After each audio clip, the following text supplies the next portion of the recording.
Envision thinking you are living your holy love story, only to discover you were merely one chapter in someone else's manipulation. That's what occurred to Meri Brown. For 25 years, she practiced loyalty, trust, and forever.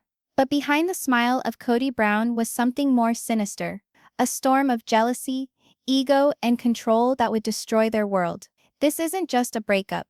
It's the story of how one man's obsession with power destroyed everything he claimed to love.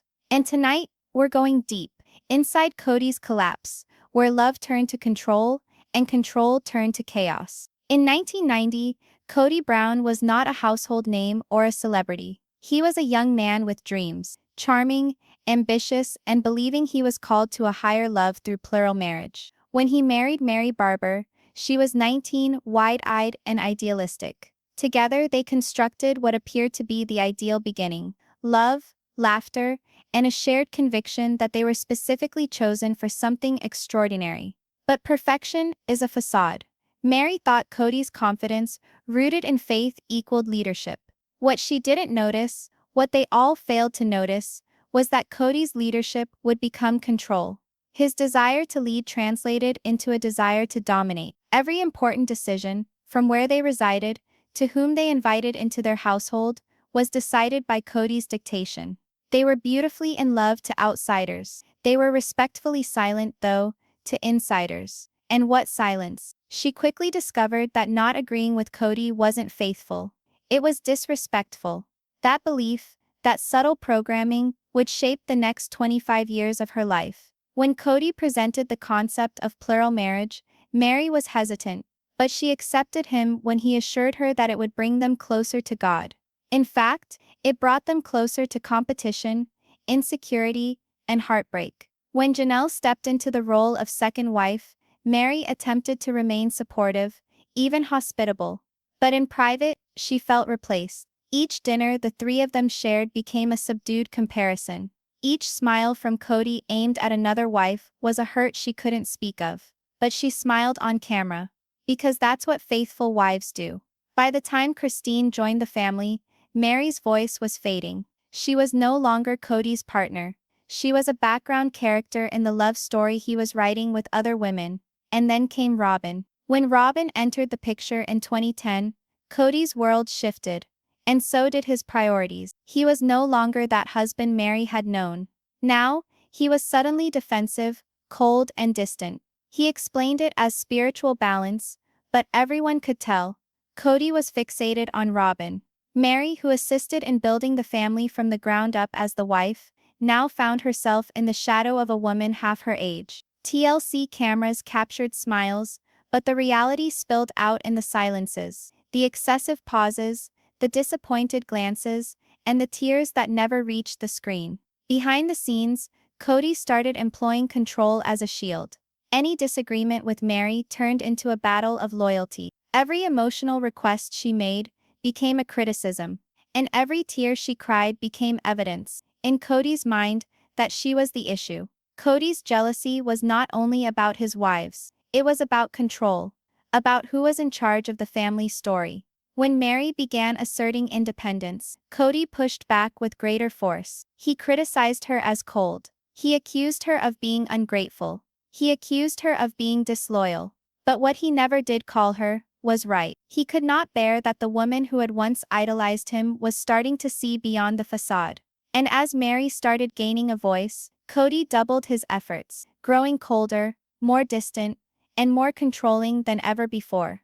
One of Meri's friends later revealed, Meri wasn't allowed to question him. If she did, he'd shut down emotionally for days. Kody's control wasn't physical. It was emotional warfare. He'd withhold affection, attention, and validation until Meri apologized for things she never did wrong. To the world, the Browns were still the smiling, faith-filled polygamous family on TLC. But inside their home, the walls were collapsing. There were arguments about money. There were rumors of favoritism. There were evenings Meri wept alone, while Kody remained with Robyn. And in that moment, it was starkly apparent. This was no longer a family founded in love. It was a foundation founded in control. And yet Meri remained, because leaving would be a betrayal of the faith she had once held. She prayed Kody would change. She thought he'd wake up and notice her again. But each year he edged farther away. By 2013, Meri and Kody were less lovers, more business partners. Theirs was a marriage that had degenerated into a transaction. Silence for peace, a trade of quiet for quiet. And then, the bombshell fell. Kody informed Meri that he sought a spiritual divorce, not due to love lost, but due to paperwork. He had to divorce Meri in name only so he could lawfully wed Robyn and have children with her. The man she'd loved, stood up for, and put on the line for, was now requesting she sign away their union, so someone else could be in her place. Meri gazed at the papers, her hands shaking. She saw, in that instant, this was no longer about love. It was about control. And for the first time in 25 years, she considered telling him no. The divorce papers and the betrayal that shook everything. What if the one you trusted most, the one who vowed to love you forever, slid a pile of divorce papers across the table and explained it was for the family? That's when Meri Brown's world came crashing down. She wasn't losing just her marriage. She was being replaced. And Kody asked her to assist him in doing so. Tonight, we enter that painful moment when love became legal documents and loyalty became betrayal. This wasn't a divorce. This was the moment Kody Brown's veneer finally broke. It was meant to be an ordinary afternoon, quiet, peaceful, and intimate. But Meri sensed something was amiss the moment Kody arrived home. His face wasn't angry or upset. It was cold, businesslike. He sat down in front of her, put his hands together, and uttered the words that would permanently split their lives. "Meri, I have to speak with you about something legal." She guessed maybe it was about the show or real estate. But when he uttered the word divorce, her stomach sank. He told us that, for the sake of the family, he wanted to formally divorce Meri so he could marry Robyn. Not because he loved her, but so he could adopt Robyn's children and unify the family legally. But somewhere deep inside, Meri knew that wasn't all of it. This wasn't about the children. This was about control. She was being edged out. Gently, quietly, and totally. And the man she'd loved for 25 years was watching it happen with no emotion at all. Kody's reasoning sounded noble at first, helping Robyn's children, building unity. But it was wrapped in manipulation. He told Meri, "You'll always be my spiritual wife," as if that was supposed to comfort her. But in reality, it stripped her of her identity. She had once been the wife. Now, she was a placeholder. Meri's heart broke silently. She didn't scream. She didn't fight. She just sat there, nodding, because after years of emotional conditioning, she'd learned what happened when she disagreed with Kody. He'd turn it on her. He'd twist the truth until she felt guilty. Until she apologized for being hurt. So she did what she always did. She obeyed. But inside, she felt something snap. A peaceful, agonized knowledge that the man sitting across from her was no longer her husband. He was her controller. The divorce was finalized in 2014, and TLC cameras framed it as a family decision. The fans were informed it was a sacrificial act, that Meri was doing it for the children. But off camera, Meri was by herself. The family moved forward. Kody toasted his legal marriage to Robyn. Photos of them signing marriage papers circulated online, smiling, holding hands, while Meri's quiet heartbreak went unseen. The internet lit up with sympathy for her. Fans called it a betrayal in plain sight. But Kody defended himself, saying, "It was never about love. It was just paperwork." Except everyone could see what was happening. The formerly equal wives were now distinctly separate. Robyn was the queen and the rest were being brought to the back. Despite the divorce, Meri made an effort to keep it together. She continued to refer to Kody as her husband. She continued to show up for family production. But each moment was more weighted. Kody had a new tone. Dismissive, irritated, impatient. When she tried to talk about their relationship, he shut her down with icy lines like, "Meri, you're holding on to something that doesn't exist anymore." He'd make her feel guilty for asking for affection, for daring to want the connection she had earned through decades of loyalty. And the cruelest part, Kody often blamed her for the coldness between them. He informed producers that she was distant, that she didn't put in the effort, that she wanted out.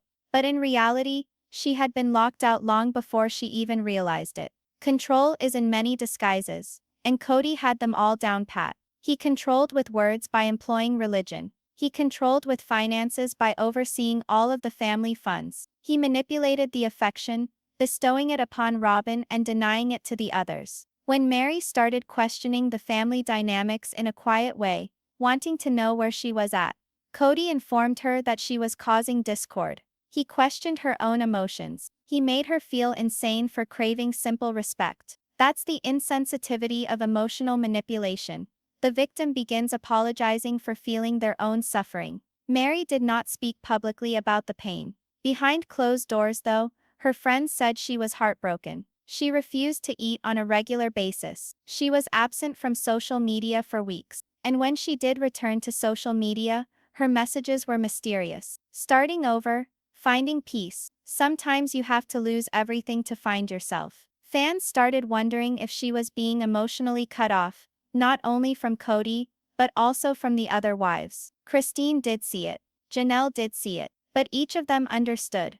Once Kody had his attention on Robyn, there one night, months since the legal divorce, Meri arrived at the Brown family gathering. She saw Kody laugh with Robyn, his hand on Robyn's back, his eyes completely on her. When Robyn said, "My husband," Meri felt a stab she could no longer conceal. That was when it struck her. The man she loved wasn't returning. And perhaps, he never actually existed. He was a fantasy she contributed to, a construct of Kody based on faith, hope, and denial. And now that fantasy was reduced to dust. One late evening, Meri sat by herself on the porch, clutching the old family photo. When all four wives smiled together. Before the tension, before the silence, she breathed softly. Where did we go wrong? And deep within she knew the answer. It wasn't we. It was him. Because love can't thrive in a cage. And Kody had spent 25 years constructing one rule, one wife, one control at a time. But what Kody didn't realize was that his own empire of control was about to implode. Because when Meri finally stood up for herself, when she decided to break her silence, everything he built would come crashing down. How Meri's secret message exposed the truth about Kody. She was lonely, heartbroken, and desperate for someone to finally listen. But when Meri Brown typed that initial online message, she never guessed she was venturing into a trap that would sabotage what was left of her marriage. The world labeled it a scandal. Kody labeled it betrayal. But the reality, it exposed who Kody truly was. Not a husband, but a man trying to dominate the one woman who finally escaped. This wasn't just a catfishing story. It was a cry for help. And once those messages leaked, Kody's entire facade of control started to fall apart. One lie, one confession, one heartbreak at a time. After the legal divorce, Meri's world grew quieter. Her phone barely rang. Family gatherings became awkward. Kody barely looked at her. She was still technically in the spiritual marriage, but it felt more like being a ghost in her own home. Behind the scenes, she was emotionally isolated, stripped of affection, ignored in family discussions, and made to feel like she didn't belong anymore.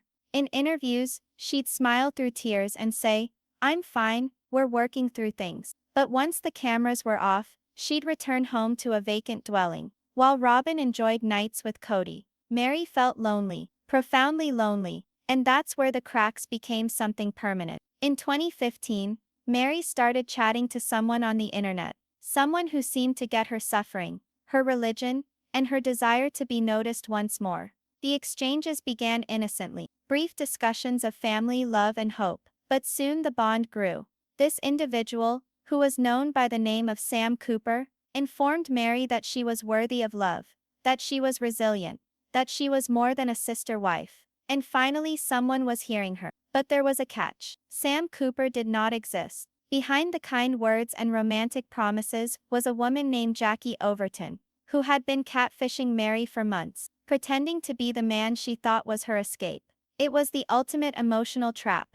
And when the truth came out, it would shake the entire Brown family. When the messages were exposed, Meri's world exploded. Private voicemails, photos, and emotional confessions were posted online. The press dubbed it Meri's secret affair. TLC fans lost their minds. Headlines blared, "Meri Brown catfished. Kody betrayed. The end of sister wives." Kody was angry, but not necessarily the way you'd think. He didn't display heartbreak. He didn't display compassion. He displayed vindication. To him, this wasn't a tragedy. It was evidence that he had been right about her. In his words, Meri's been distant for years. This is just confirmation. He turned her pain into a weapon, using it to justify every cruel thing he'd ever done. Instead of seeing a woman manipulated and humiliated online, Kody saw an opportunity to paint himself as the victim. And he took it. TLC filmed the aftermath. Meri sat in front of the cameras, trembling, her voice breaking as she said, "I was just lonely. I wanted to talk to someone. I didn't realize it wasn't real." Her tears were also raw. Her voice cracked. It was one of the most vulnerable moments in Sister Wives history. But rather than sympathy, she was greeted with judgment. Not only from Kody, but from viewers who didn't realize how far her loneliness reached. What they didn't see were the years of emotional abuse that brought her there. The late nights, she cried by herself. The perpetual rejection. The way Kody made her feel unseen. So when someone online finally told her that she mattered, she believed it. And that blind belief cost her everything. Following the scandal, Kody checked out emotionally. He told the cameras, "There's no going back from this." He wouldn't be alone with Meri. He ceased showing affection altogether. He began employing the scandal as evidence that she destroyed their marriage, while overlooking the fact that he had already emotionally checked out long before she ever sent that initial message. One such now infamous scene, Meri attempted to speak to him, to explain, to apologize, to plead for any semblance of connection. Kody glared at her and stated, "I just don't feel safe with you." Those 4 words pierced more deeply than any fight ever could. Safe? This was the woman who had forfeited her legal marriage for him. The woman who had stood by him for decades of battle. And she was the threat now. It was straight out of the textbooks, turning the victim into the perpetrator. Something within Meri changed after that. The guilt remained, yes, but so too was a spark of wrath. She finally confronted him for the first time, questioning him aloud. Not as his wife, but as a woman who had finally realized what he'd done to her. She said to him, "You pushed me away long before this occurred. I was by myself in that marriage." And she was accurate. The scandal didn't break them up. It uncovered them. It revealed to the world the reality of their marriage, that Kody had constructed a control empire so strong that when Meri finally grasped for air, he labeled it betrayal. The actual betrayal wasn't Meri speaking to a stranger on the internet.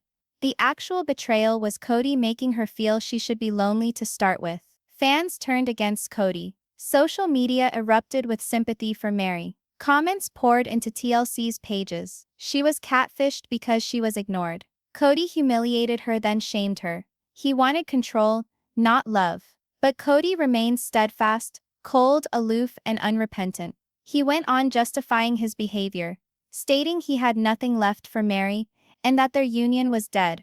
And as the months passed by, it became agonizingly apparent, Kody didn't just lose love for Meri, he lost respect for her too. Years down the line, in a subdued interview, Meri finally spoke the truth. She said, "I was so alone for so long that I would have believed anyone who was kind to me." Those words shattered hearts throughout America. Because every viewer knew exactly what that said. She was not naive. She was not careless. She was starved for affection. And Kody ensured that the catfishing scandal did not paint Meri as weak. It made her human, and it revealed to the world that beneath the smiles and rehearsed scenes, there was a woman living 25 years of emotional control. By year's end, Meri and Kody's marriage existed only in embers. They continued to film together. They continued to utter family, but the love wasn't there, and in its place was something cooler: resentment, distance, and silence. But something new was budding as well. For the first time in years, Meri was starting to find herself again. Not as Kody's wife, not as a sister wife, but as Meri. And that newfound independence, it scared Kody because for the first time in his life, he was losing grip, and once the grip was lost, the whole Brown empire would start to fall apart. The family fallout, how Kody's control turned his wives against him.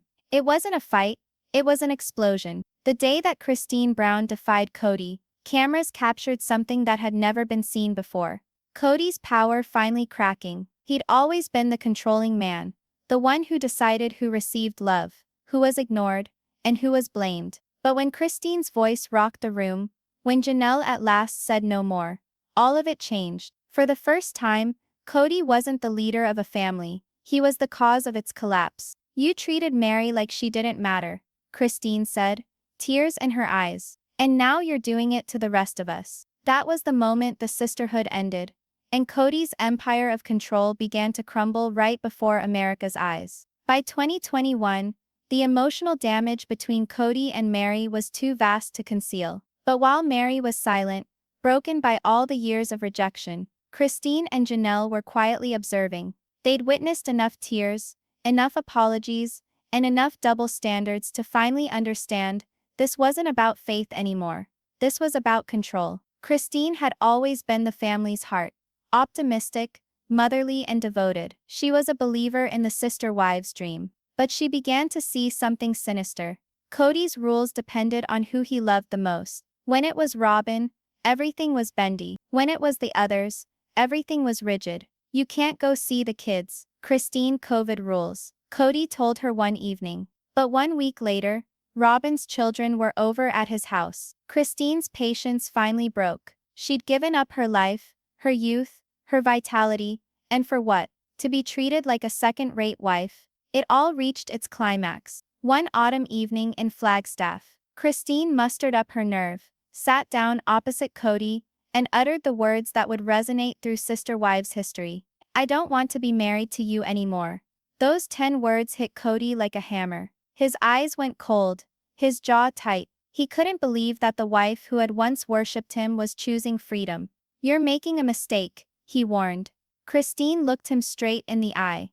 "No, Kody, you did that when you stopped loving me." And just like that, the balance of power shifted.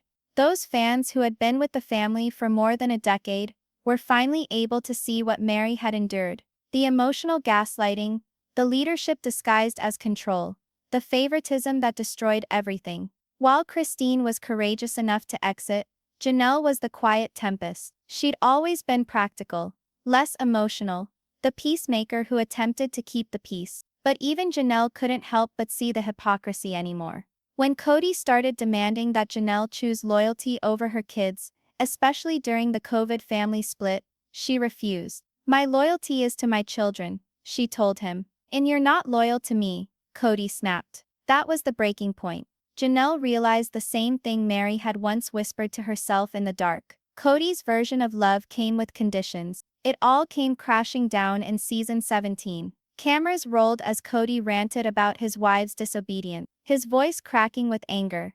"They're all betraying me. I sacrificed everything for this family." But the audience could see it for what it was. This wasn't sacrifice. This was control unraveling. Meri sat quietly in the background, watching the chaos unfold. The same chaos she had lived in for years. She didn't speak much, but her face said everything. Christine broke down crying, saying, "You treat us like property, not like people." And Janelle, calm, composed Janelle, finally raised her voice. "You don't even see how cruel you've become, Kody." For the fans, it was exhilarating. For the Brown clan, it marked the end. While Christine and Janelle broke away, most of the fans focused their attention once again on Meri, the woman who had suffered in silence all along. She'd lost Kody emotionally years before, but now she was seeing the rest of the family confirm her hurt. As Christine stormed away, Meri told a producer, "I wish I had done that years ago." It was raw, honest, heartbreaking. That one sentence captured 25 years of lost love, control, and broken promises. By year's end, the family once proud to call itself loving, united, and faithful was torn in two. Christine was gone. Janelle was halfway out. Meri was emotionally done. And Robyn, the lone holdout, became the face of everything the others felt angry about. Kody attempted to redo the narrative, explaining to cameras that the wives betrayed him. But audiences witnessed the reality. It wasn't betrayal.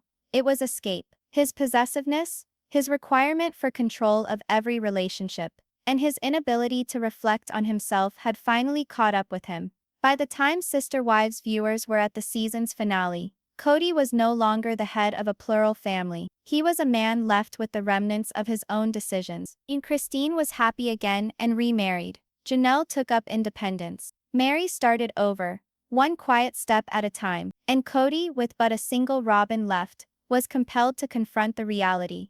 You can't control love, and you can't lead with fear. When Kody lost control, he didn't lose his wives alone, he lost the delusion that he ever had control. Because love, no matter how tightly you try to grasp it, can't thrive under control. You can lose everything and still not know it's gone. Until the cameras stop rolling. The world witnessed Kody Brown's fall on TV, but what occurred when the lights went off? In a quiet Arizona home, Kody sits at an empty dinner table for 20. No kids, no wives, no laughter, only silence and remorse. The man who once constructed a kingdom of 4 wives now gazes at vacant chairs, and each one is a reminder of the women they lost. I thought I was the victim, Kody whispers in an unseen clip, but maybe I was the problem. And that's when viewers caught on.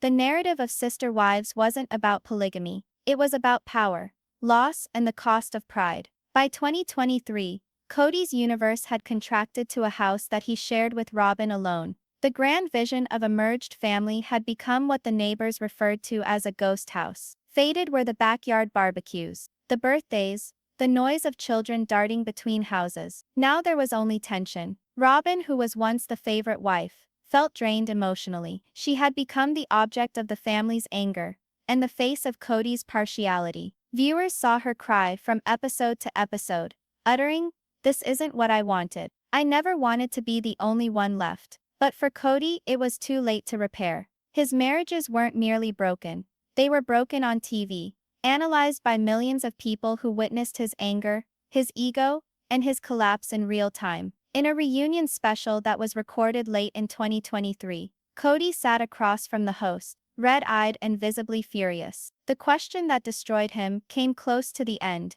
"Do you regret the way you treated your wives?" There was a loud silence. Then he said, "I regret trusting people who didn't trust me." The internet went crazy. Fans flooded social media, writing this was the moment that proved everything. Kody still couldn't own up. In days, clips were everywhere. TikToks, reaction videos, and tearful edits of Meri, Janelle, and Christine filled social media. The once preacher of oneness was now the face of toxic control and ego breakdown. Behind the cameras, insiders close to the family reported Kody grappled with intense regret, but declined therapy. He repeatedly rewatched old Sister Wives episodes, reliving the times he believed he could have altered. He'd stop on familiar scenes, the family laughing in their Lehi, Utah house, Meri making bread, the children jumping on the couch, and grumble, "We had everything. How did I ruin it?" The reason was straightforward. He never listened. Meri had pleaded for connection for years, Christine had begged for justice, Janelle had requested respect,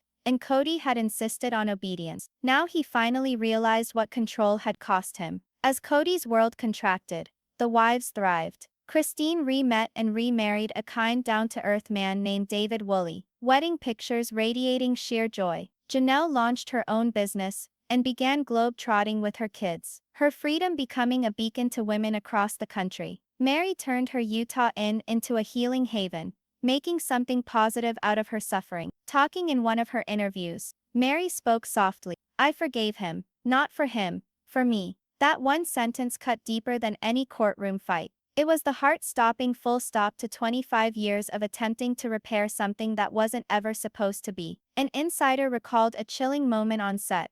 Kody entered the vacant Flagstaff house alone, cameras shut off, crew wrapping up. He stood in the middle of the deserted living room, surrounded by the remnants of laughter that no longer had a home. He gazed into a mirror hanging on the wall, the same mirror that hung there when they'd gathered as a family, and whispered, "I became the thing I used to preach against." It was his first moment of awareness, and his last documented one before TLC suspended filming. Throughout America, fans wondered if they were supposed to pity Kody or hate him. Some viewed him as a man schooled in a culture of control, who never learned to love equally. Others viewed him as the co-creator of his own tragedy. Either way, his downfall became reality TV lore, a short-lived instant, where viewers witnessed pride, jealousy, and manipulation consume everything in the moment. A leaked clip of late-season footage featured Kody sitting outside on Coyote Pass, gazing at the land that was supposed to hold his family together. The wind howled, dust billowing across the arid property. He spoke to himself, nearly like a man tormented by spirits. I believed this land would unite us, but all it did was reveal how far we were apart. That quote, honest, shattered, human, emerged as the last soundbite of the season. Just when fans believed the tale was done, a new story broke. Kody and Robyn were weighing a legal separation. Robyn, besieged by shame and loneliness, reportedly said to producers that she was trapped in a punishment-type marriage. Suddenly headlines burst again. Robyn Brown leaves Kody. The last wife finally walks away. Whether fabricated or real, the tale fueled the firestorm of public interest. Because ultimately Sister Wives wasn't about polygamy. It was about what occurs when love becomes control and control becomes isolation. Kody Brown didn't lose his family overnight. He lost them broken promise by broken promise. And when the final wife walks away, he'll finally know that control wasn't love. It was just fear masquerading as leadership.